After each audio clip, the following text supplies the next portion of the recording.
মানে আপনি রাকিব, রাইট? আপনার সাথে আমার কথা হয়েছিল। অ্যাকচুয়ালি আমি আত্মহত্যা করিনি, আত্মহত্যা করবো। আমি আত্মহত্যার কথা বলেছি যাতে আপনি আমার সাথে একটু বেশি সময় কথা বলেন, না আমার সময়টা যাতে একটু ভালো থাকে। যদি আত্মহত্যার কথা না বলতেন, আপনি তো আমার সাথে কথা বলতেন, এই কারণে বলেছি।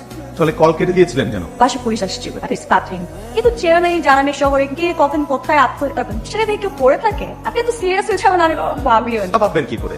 জীবনটা তো দেখেন নাই, সারাদিন নেশা করে বেড়ান, রং তামাশা করে বেড়ান এবং বাবার টাকা উড়ায় বেড়ান। জীবনের মূল্য আপনি কি করে বুঝবেন? যদি বুঝতেন তাহলে জীবনটা এত সহজ নেশা করে নষ্ট করতেন। এত বাড়াবাড়ি করছি, ভুল করেছি, সরি বলছি, ব্যাস। এত লেকচার দিচ্ছেন কেন? লেকচার দিচ্ছি কারণ আর এই সামান্য কয়েক সেকেন্ডের মজার জন্য আমার অনেক বড় ক্ষতি হয়েছে। একটা ফোন কলে কি এত ক্ষতি হয়েছে? আপনার ফোনে কত টাকার ক্ষতি হয়েছে করে দিচ্ছি আপনি ফোনে। আপনার মতো নির্বোধের কাছ থেকে এর থেকে বেশি কিছু আশাও করি নাই আমি। সবকিছু টাকা দিয়ে পরিমাপ করেন। কতটুকু চিনো আমাকে, কতটুকু জানেন আমার সম্পর্কে? আপনি লাইফটা যতটুকু দেখেন আমিও ঠিক ততটাই দেখেছি। টাকাই শেষ কথা, দ্যাটস দ্য রিয়ালিটি। টাকা দিচ্ছি আর একটা ঝামেলা করে